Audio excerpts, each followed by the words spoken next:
Hello everyone, আমাদের channel wonder with দেবঋতুতে আবারও আপনাদের স্বাগত জানাই। আমাদের আগের পর্বে আমরা আপনাদের সাথে শেয়ার করেছিলাম বরন্তী মহুলবন হিল রিসোর্টে আমাদের থাকার অভিজ্ঞতা এবং বরন্তী লেকের আশেপাশে আমাদের সুন্দর সময় কাটানোর অভিজ্ঞতা। সেই ভিডিওতে আমরা এটাও শেয়ার করেছিলাম যে বরন্তী পৌঁছানোর কি উপায় আছে, 2 রাত 3 দিনে আপনারা কিভাবে বরন্তীর ট্যুর প্ল্যানটা করতে পারেন এবং আরও অনেক গুরুত্বপূর্ণ তথ্য। যদি আপনারা সেই ভিডিওটা কোনো কারণে মিস করে থাকেন তাহলে ভিডিওটি একবার দেখে নিতে পারেন। ভিডিওর লিংক আমরা ডেসক্রিপশন বক্সে দিয়ে রাখলাম। আজকের এই পর্বে আমরা আপনাদের নিয়ে যাব বরন্তীর কাছাকাছি সব দর্শনীয় স্থানগুলোতে, যেগুলো আপনারা খুব সহজেই হাফ ডের মধ্যে ঘুরে দেখতে পারেন। তাই আমাদের অনুরোধ রইল ভিডিওটি স্কিপ না করে একবার পুরোটা দেখে নেওয়ার জন্য। গুড মর্নিং, আমরা এখন সাইটসিং করতে বেরিয়ে পড়লাম। যাচ্ছি এখন প্রথমে কল্যাণেশ্বরী মন্দির, ওখানে গিয়ে পুজো দেবো। আপনারা থাকুন, আপনাদের দেখাবো সব।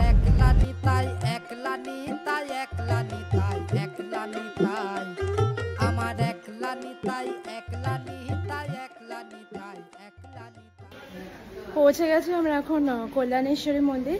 এই ডালা নিয়ে নিয়েছি একটা, যাচ্ছি আমরা পুজো দিতে। খুব বেশি মনে হয় না লোক আছে বলে তাড়াতাড়ি পুজো হয়ে যাবে। তারপরে আপনাদেরকে পুরো মন্দিরের ক্যাম্পাসটা দেখিয়ে দেব। এই হলো কল্যাণেশ্বরী মন্দিরের মেইন গেটটা। ঢুকে গেলে দেখতে পারবেন দুপাশে পরপর দোকান আছে, যেখান থেকে আপনারা পুজো দেওয়ার জন্য ডালাটা কিনে নিতে পারবেন। তাছাড়া এই দোকানগুলো থেকে আপনারা চাইলে আলাদা নিজের বাড়ির জন্য একটু প্যারা নিয়ে নিতে পারেন, ভালো পাওয়া যায় এখানে। আমরাও নিয়ে নিয়েছিলাম। আমরা কি করেছিলাম, একদম মন্দিরে ঢোকার মুখেই যে দোকানটা, ওখান থেকে নিয়েছিলাম ডালাটা। ওখানেই আমরা চটি খুলেছিলাম। আপনারাও তাই করবেন, যেখান থেকে নেবেন সেখানেই চটি খুলতে হবে, মানে জুতো খুলতে হবে। তো আমরা তাই করেছিলাম। নিয়ে চলুন আপনাদেরকে দেখাই এই যে মন্দিরটা।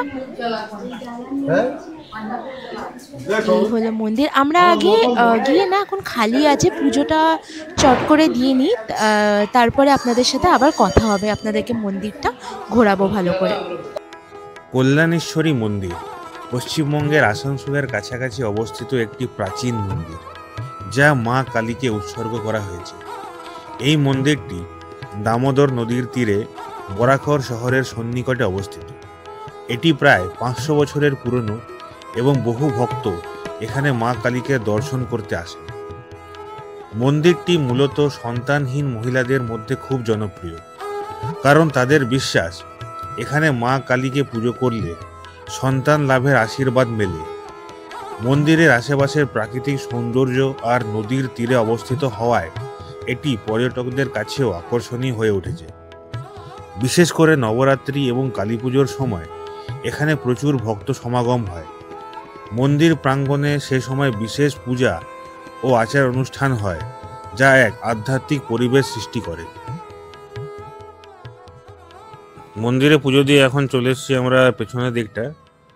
তো এখানে দেখতে পাচ্ছেন একটা ঝর্ণা মতো আছে, জল বয়ে আছে। এইখানে কিছু ফটো তুলে আমরা কিছু টাইম স্পেন্ড করেছিলাম, এবং প্রচুর লোক আসে মন্দিরে পুজো দেওয়ার পরে এখানে দেখতে। এখন ঝর্ণার কাছ থেকে আপনাদের পুরো ব্যাপারটা দেখিয়ে দিই। এই হচ্ছে একদম ঝর্ণার কাছে চলে এসেছি আমরা। তো এইখানে মোটামুটি অনেকটা টাইমই কেটে গেছে। তো এরপরে অনেক জায়গা আমাদের কভার করার ছিল, তাই বেশি টাইম আর এখানে ওয়েট করতে পারলাম না। ফলে এখানে দেখে তাড়াতাড়ি বেরিয়ে গেলাম, এরপরে অন্য স্পটে যাওয়ার আছে। এই জায়গাটা একটু মেনটেন থাকলে ভালো হতো। লোকেরা প্রচুর বোতল আসলে নোংরা ফেলে গেছে, তো মেনটেন্সের অভাব আছে। তাছাড়া এমনি খুব ভালো জায়গা।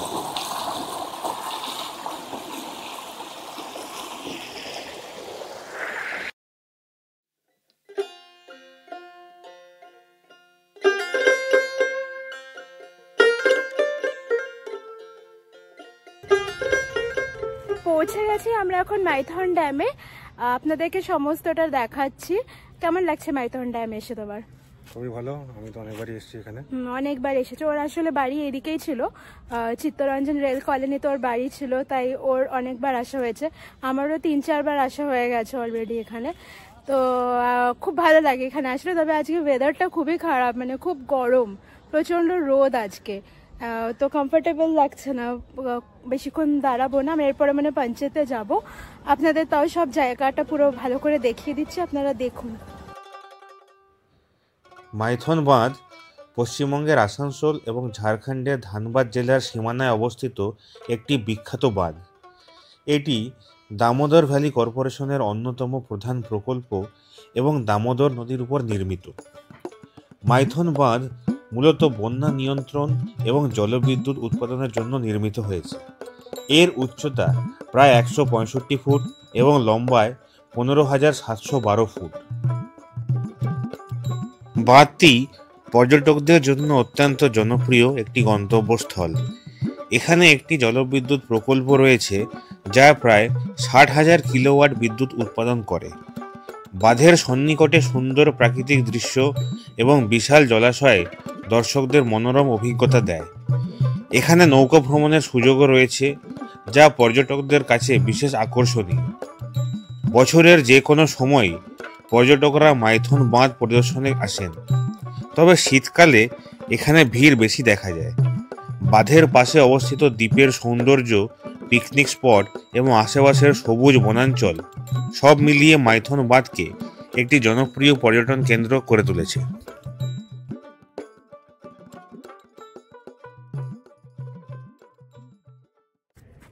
এখন আমরা এসে পৌঁছালাম পঞ্চায়েত ড্যামে।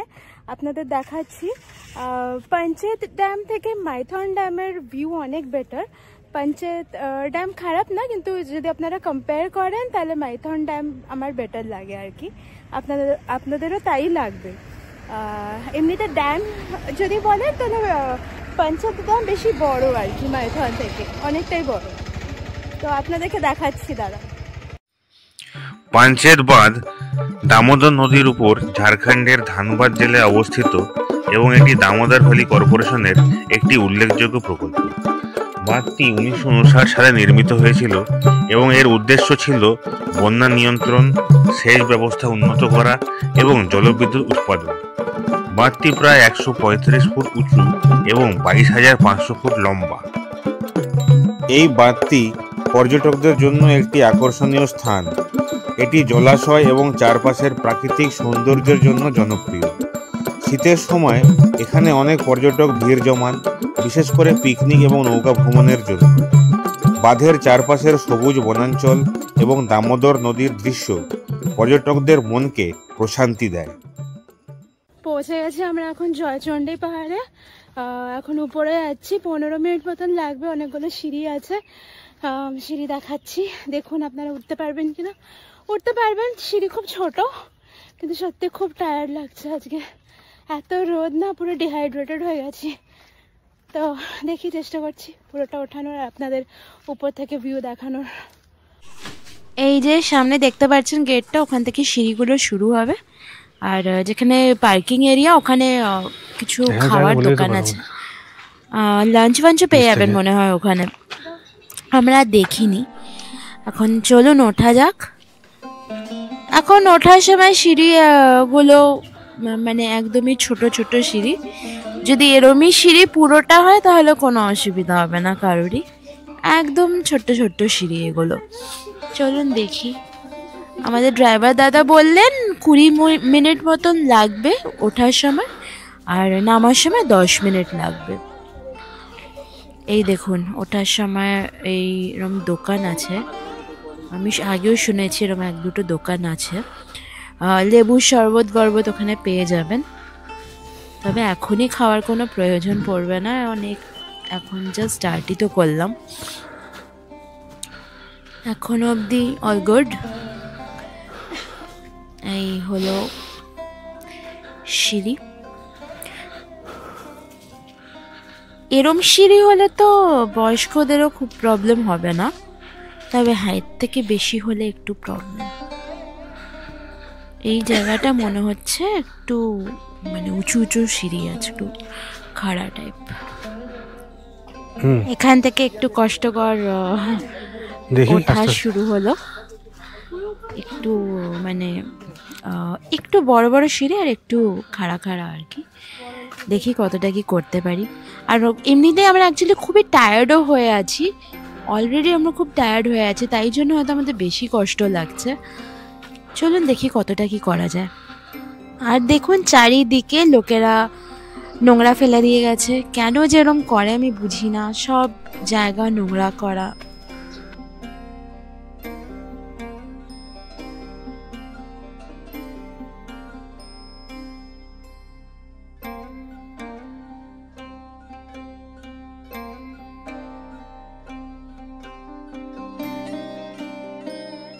আমি প্রায় চলে এসেছি মন্দিরের কাছে।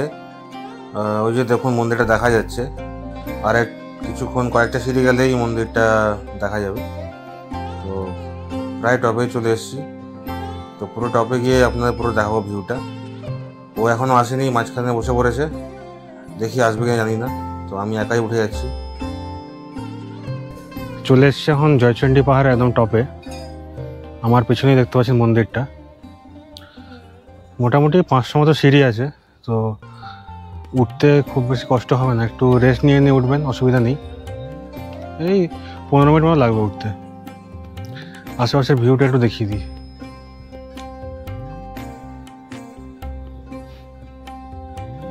এই হচ্ছে চারদিকে ভিউ।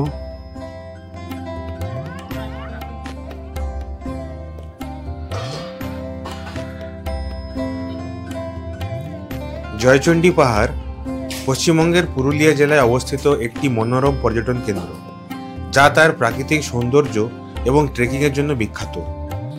এটি পুরুলিয়া শহর থেকে প্রায় 30 কিলোমিটার দূরে রঘুনাথপুরের কাছে অবস্থিত। জয়চণ্ডী পাহাড়ের নামকরণ করা হয়েছে এখানে অবস্থিত দেবী চণ্ডী মন্দিরের নামে, যা পাহাড়ের শীর্ষে অবস্থিত। মন্দিরটি দেখার জন্য এবং পুজো দেওয়ার জন্য ভক্তরা পাহাড়ের উপরে উঠে থাকেন। এখানে দেবীচণ্ডী মন্দিরের ছাড়াও বজরংবলী মন্দিরও রয়েছে। এই পাহাড়টি ট্রেকিংয়ের জন্য এক অসাধারণ স্থান, কারণ এখানে উঠতে প্রায় 400 সিঁড়ি ভাঙতে হয়। পাহাড়ের শীর্ষ থেকে চারপাশের সবুজ দৃশ্য, ছোট ছোট পাহাড় ও গ্রামগুলি এক মনোমুগ্ধকর দৃশ্য উপহার দেয়।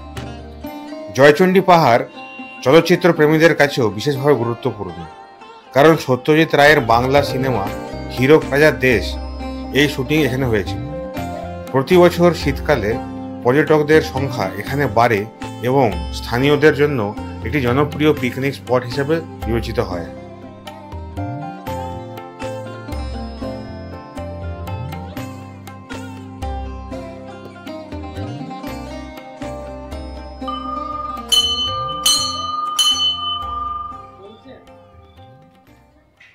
অনেক কষ্টে উঠলাম পুরোটা উপরে, অনেকটা রেস্ট নিয়ে নিয়েই উঠেছি। আমি অনেক পরে উঠলাম, ও উঠে গেছিলো, আগেই উঠে গেছিলো। আমি প্রথমে ভাবলাম যে উঠতে পারবো না, নিয়ে একটা জায়গায় অনেকক্ষণ বসলাম, নিয়ে ভাবলাম যে এতটা এসে আবার একটু দর্শন করতে পারবো না ঠাকুরের, নিয়ে রেস্ট নিয়ে নিয়ে নিয়ে তারপরে এলাম।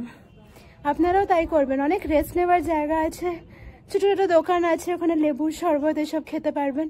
ওরকম রেস্ট নিয়ে নিয়ে নিয়ে আসলে হয়ে যাবে, খুব কিছু ডিফিকাল্ট না।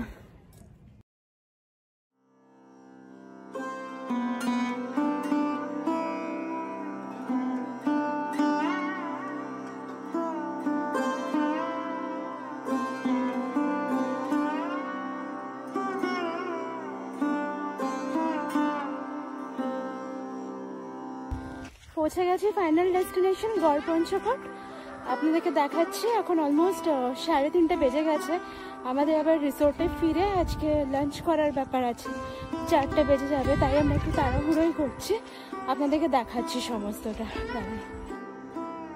গড়পঞ্চকোট পশ্চিমবঙ্গের পুরুলিয়া জেলার কাছে একটি প্রাচীন দুর্গ ও ঐতিহাসিক পর্যটন কেন্দ্র, যা পঞ্চকোট পাহাড়ের পাদদেশে অবস্থিত। এটি প্রাচীন পঞ্চকোট রাজ্যের রাজধানী ছিল এবং এখানে এখনও ঐতিহাসিক দুর্গের ধ্বংসাবশেষ, প্রাচীন মন্দির এবং দুর্গের বিভিন্ন স্থাপত্যকর্ম দেখা যায়। ধারণা করা হয় এই দুর্গটি মধ্যযুগে নির্মিত হয়েছিল এবং বর্গী আক্রমণের সময় এটি ধ্বংসপ্রাপ্ত হয়। গড়পঞ্চকোট তার প্রাকৃতিক সৌন্দর্য, পুরনো মন্দির এবং পাথরের ভাস্কর্যের জন্য পরিচিত। এখানকার শিব মন্দিরগুলো পঞ্চরত্ন স্থাপত্য শৈলীতে নির্মিত, যা পর্যটকদের মধ্যে আকর্ষণ সৃষ্টি করে। প্রাকৃতিক পরিবেশ, পাহাড়ের সৌন্দর্য এবং সবুজ বনাঞ্চল গড়পঞ্চকোটকে একটি চমৎকার পিকনিক ও ট্রেকিং গন্তব্যে পরিণত করেছে। মোটামুটি শেষ আমাদের সাইটসিং, যা যা দেখার ছিল সবগুলো দেখতে পারলাম সাকসেসফুলি, আপনাদেরকে দেখাতে পারলাম। জয়চন্ডী পাহাড় নিয়ে খুব একটা শিওর ছিলাম না পুরোটা উঠতে পারবো কিনা, যাই হোক উঠেছি, খুব স্যাটিসফাইড লাগছে নিজের। এই আর কি, এরমই ছিল আজকের দিনটা, আপনারা দেখলেন। আর এখন রিসর্টে ফিরছি, চলুন পরে কথা হবে আপনাদের সাথে। রিসর্টে পৌঁছে আমরা লাঞ্চ সেদিন খুব দেরিতেই করেছিলাম। লাঞ্চে ভাত, ডাল, বেগুন ভাজা, একটা তরকারি, আলু পোস্ত এবং ছিল মাছ। বিকেলবেলায় ব্যালকনিতে বসে একটু টাইম স্পেন্ড করলাম, আর খুব টায়ার্ড ছিলাম, তাই আর্লি ডিনার করে আমরা সেদিন শুয়ে পড়েছিলাম। তাহলে আমরা আমাদের এই বরন্তির ভিডিওটা আজকে এখানেই শেষ করলাম। আপনাদের যদি ভিডিওটা ভালো লেগে থাকে তাহলে প্লিজ লাইক করবেন আর আমাদের চ্যানেলটাকে সাবস্ক্রাইব করবেন। আপনাদের সাপোর্ট কিন্তু আমাদের প্রয়োজন।